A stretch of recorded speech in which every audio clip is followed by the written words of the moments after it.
Je m'appelle Catherine.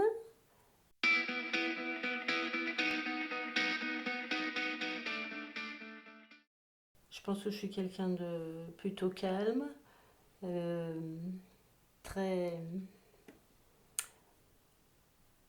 affectueuse et en recherche d'affection, sensible, trop. Je manque de confiance en moi, mais je me suis améliorée. Peut-être justement d'être trop en recherche d'affection. De reconnaissance, quand je dis d'affection, de reconnaissance en règle générale, niveau social, et de pas savoir, ah oui, ça, de pas savoir comment, me préserver, ça, je pense que c'est, pour moi, c'est un vrai problème, ça. L'empathie, je crois, j'espère. Il paraît que je suis douce et calme, m'a dit Josie, et je savais pas. Je sais pas du tout l'image que je donne, justement.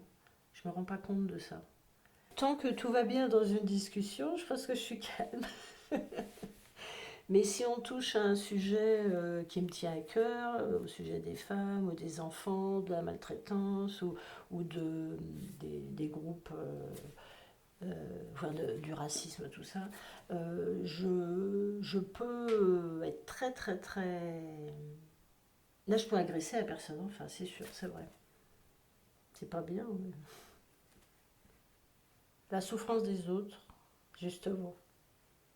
Les choses... je me mets trop à leur place.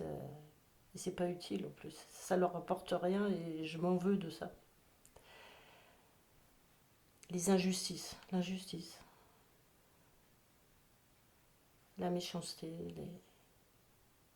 Je pourrais malheureusement même être, je dis ça, mais je ne le suis pas, mais même violente. Enfin, je serais plus jeune, je pense que j'aurais aimé faire partie d'un groupe, de m'engager pour tout ce qui est discrimination. Ça me. Rien que de le dire, ça me donne des frissons de colère, enfin d'émotion et de, en vieillissant, je crois que c'est même pire. Je supporte de moins en moins. Avant, quand on est plus jeune, on est plus égoïste. C'est normal, enfin, entre guillemets. On vit pour soi. Mais j'ai plus de temps maintenant pour voir tout ce qui se passe autour de nous, dans le monde, les relations aux autres, loin comme près, hein, des relations autour de nous et le comportement le manque d'empathie, justement, de bienveillance, de solidarité. Voilà. Je suis très sensible à ça en ce moment. De faire de la céramique. Des bons moments entre amis.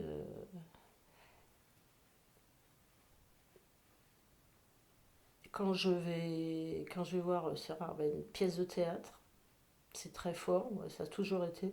Quand j'écoute des morceaux de musique que j'aime depuis, je suis restée fixée sur les années 70, un peu, les groupes anglais, américains.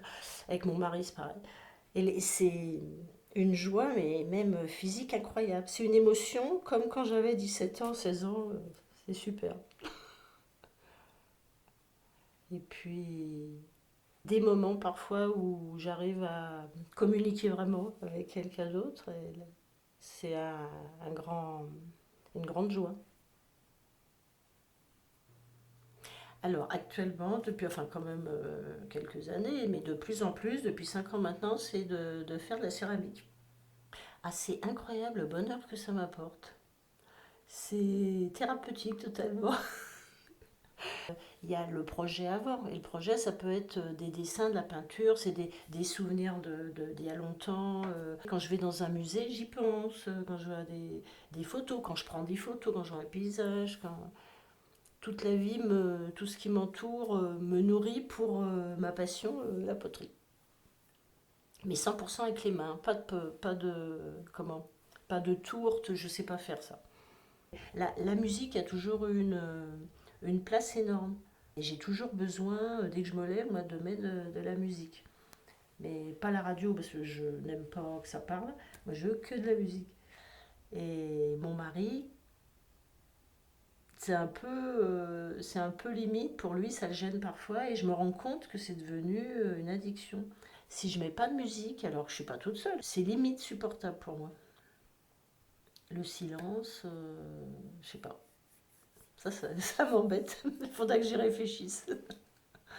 je sens que là, je perds en autonomie. Et l'autonomie, c'est une force de savoir vivre seul, de dépendre que de soi-même, savoir prendre des décisions. Et ça, je vois bien que j'ai perdu un peu. Mais on ne peut pas tout avoir. Tout. Le fait tout bêtement de ne pas conduire suffisamment par rapport à mon mari qui conduit. Et ça m'agace. La bienveillance, mais il y en a plusieurs, hein. La qualité d'écoute, savoir écouter, ne pas juger. Puis la gentillesse, enfin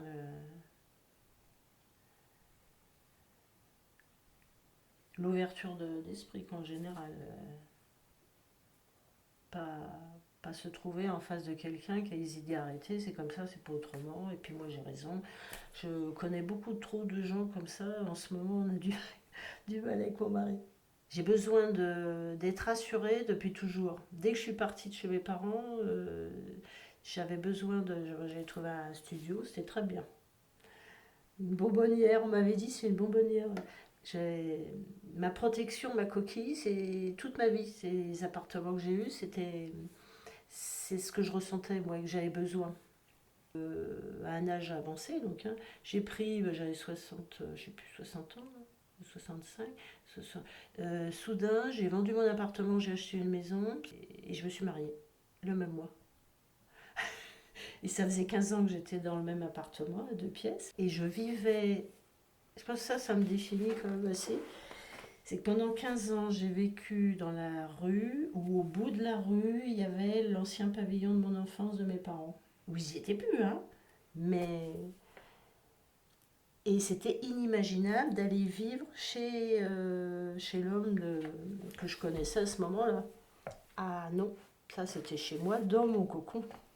Ça pouvait pas. Il aurait fallu vraiment que je l'aime beaucoup, beaucoup, et non, pas à ce point-là.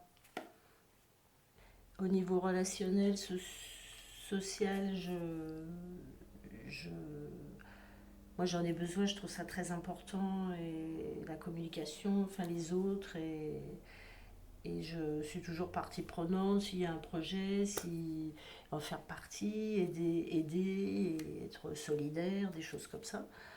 J'espère que jusqu'à maintenant, j'ai fait plus de bien que je n'ai fait de mal.